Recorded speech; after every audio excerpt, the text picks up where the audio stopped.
Hey, how you doing, YouTube? I'm back with another video, and today I'm going to be talking about my, way too early MVP predictions. Now, obviously, these are way too early to be predicting MVP, but I'm going to be giving 3 people that I think could possibly win the MVP, 2 players I really do think, and then 1 player that I consider a sleeper and a dark horse to win the MVP. So, yeah, I'm going to get into all of that. So, I'm not saying these players are going to anything. With my luck, all the players I mentioned are going to have season-ending injuries on opening night, with my luck at least. But yeah, so I'm just not saying they are for sure or not. I mean, if you disagree with me, disagree with me. It's very early. We don't know what the season has in total about. This is what I'm going off right now. So without further ado, without rambling on too much, let's get right into this video. Alright, so the first person I'm going to get into for this video is going to be Anthony Davis, and the reason I have him on here is because he was a runner-up for MVP last year. Pretty sure he came in 3rd place in all the voting, and I mean, last year when DeMarcus Cousins went down with that season-ending Achilles torn injury, a lot of people just read off the Pelicans completely. Like, no one really thought they had a chance to even make the playoffs at that point. But I mean, AD went full-out carry mode on the Pelicans when he went down. As I mean, if you look at it, AD averaged the 2nd most points per game in the entire league at 28.9 points per game, and the most blocks per game with 2.6 per game. So not only can he take over a game offensively, but he can also take over a game defensively. He can lock up and just completely shut down whoever he is guarding on any given night, but then on the way back, he can take advantage of whoever he's guarding because he can shoot the 3, shoot a mid-range, go in the paint. I mean, he can do literally everything, and that is pretty much why he's a solidified top 5 player in the NBA right now, at least in my opinion. I mean, it even goes beyond that. I know the playoffs don't go into like MVP voting or anything, but I mean, look what he did. He swept the higher seeded Portland Trailblazers in like a dominant fashion. Like, they swept them pretty bad, but then they did lose 4-1 against the Warriors. But I mean, the Golden State Warriors went on to win the NBA champions and have one of the best super teams in the entire world. So I mean, you can't really expect him to do much against that, but he still played very well even against the Warriors, except for the first game. So I mean, in my opinion, he had a huge, very strong case to win MVP last year. Now, obviously, I don't think he should have won, nor did he win, but I mean, I think you could have built a case to say why you thought he could have been MVP.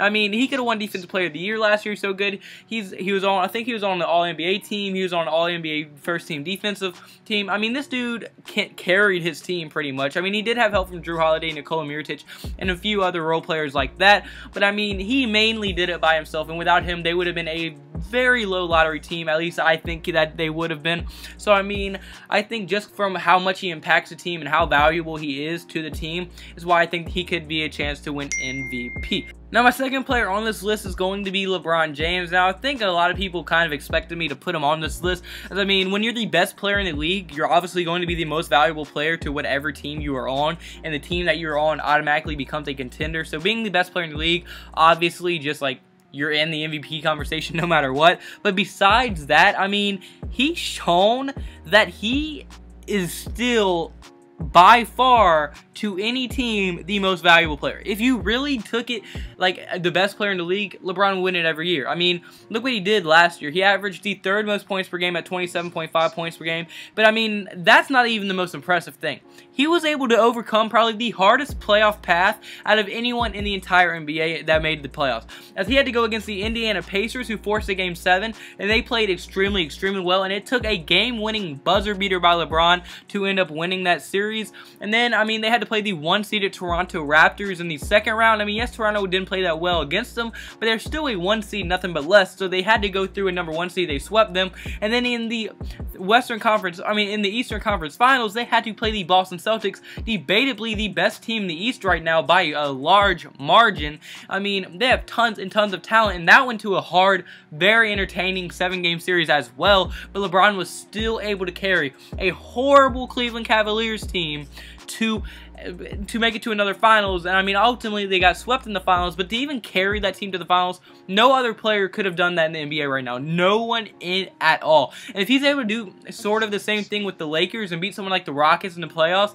I mean, dude, he probably, in my opinion, hands down MVP. Now, I know that the playoffs don't matter when it comes to this type of voting, but I mean, I think if he was able to bring somehow, I'm not saying he will, I don't think he will, but if he's somehow able to bring the Lakers to the finals, I think they have to take that into consideration, have to put that with him, and I think if he's able to do that, he would definitely be the MVP. And another thing is, like, I mean, with great passers in Lonzo Ball and Rajon Rondo, two very high basketball IQ players and very good assisting point guards, pass first point guards, LeBron's points are bound to go up. I mean, they are literally bound. I think his supporting cast is much better than it was last year with the Cavs, so I think there is a chance they could beat teams like Houston in the playoffs. Maybe, definitely not the Warriors. I don't think they could beat the Warriors in the conference finals, but I definitely do think they could beat the second best team in the West, which I think is Houston right now, because Houston did get worse with losing Trevor Ariza, in my opinion. So I think they could definitely beat someone like that. And if they are able to make the conference finals and LeBron's able to carry, well, he wouldn't really be carrying them,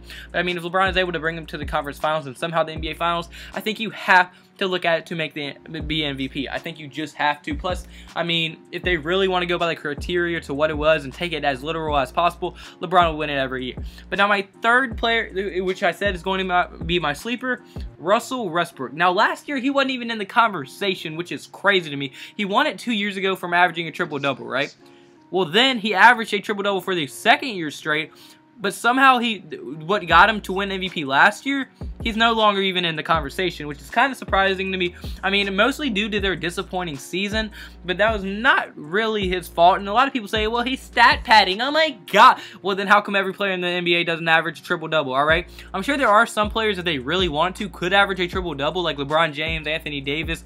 I mean, players like that could probably average a triple-double, but not you have to be unbelievably good to average a triple-double no matter what for an entire season. And now Russell Westbrook has done that for 2 years straight. And if he manages to do that for a third year straight and have a successful season with the Thunder, which I do think they will because they got rid of Carmelo Anthony. He was kind of being a cancer to him. They added Dennis Schroeder and Nerlens Noel to come off the bench, so they strengthened their weakness.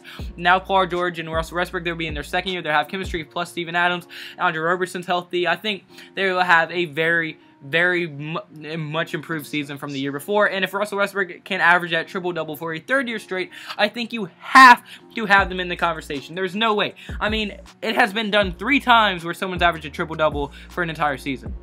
2 times it's been done by Russell Westbrook now, and it's been back-to-back seasons. So if he does it back-to-back seasons, I think there's just no way you can't have him in the conversation. I mean, I'm not really a Russell Westbrook fan or a hater. I'm kind of like neutral on him, but I do think you have to give him respect after a while. He's probably one of the most underrated players in the NBA, in my opinion, at least.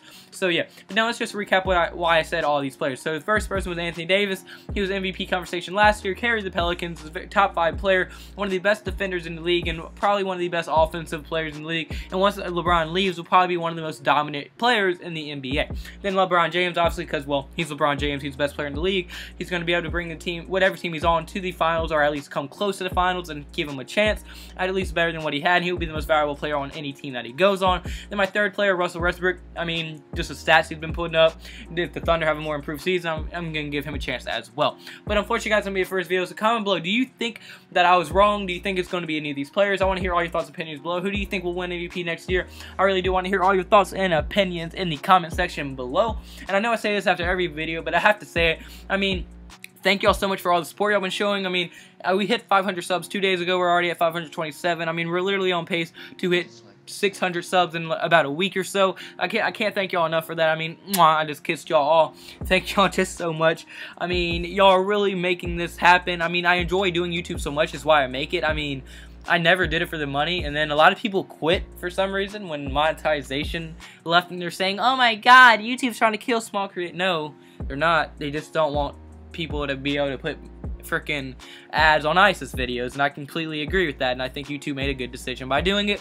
So I mean, I really do enjoy making these videos, and y'all are just making it all that more enjoyable to see my work pay off, and I can't thank y'all enough for it. But unfortunately, guys, I do have to go. So if you did like the video at any point, hit the like button and subscribe button, and I hope you have a blessed day, because I had a blessed day, so y'all need to have a blessed day. See you in tomorrow's video. Goodbye. Boo.